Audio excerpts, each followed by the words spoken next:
Signora, un pizzico di super bianco imbianca il bianco del suo bucato come se niente potesse. Ciao gente!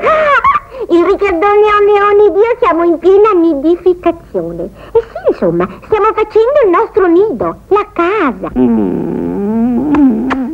Non vi dico le cose che ho da fare.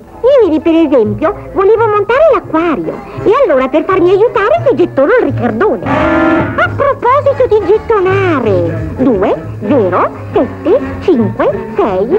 Pronto? Prato? Mi mandi un flacone di cera Liu Mobili, che fa i mobili bellissimi, come nuovi. Grazie. Or dunque vi dicevo, convoco il Riccardone nella casa nuova e... Come se niente potesse, il Riccardone qua. Scevo l'acqua nell'acquario per sti pescetti e muover super fustone dall'acqua. Pronto al tubo numero 3? Pronto. Tubo numero 2? Prontissimo. Tubo numero 1? Super pronto. Meno 3, 2, 1, via Cortiluvio! Beh, e là quando sono andato a nascondere? E mo controllo. 3, 2, 1, via!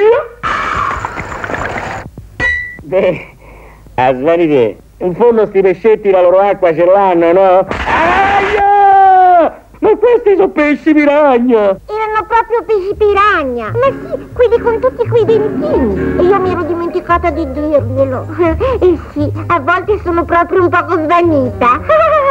Svanitella, insomma. Oddio, una donna ha tante cose da fare. Rendere la casa accogliente, confortevole. Io sono come voi. Vivo in un mondo di donna un po' fantastico, romantico, splendente. Splendente come i pavimenti della mia casa.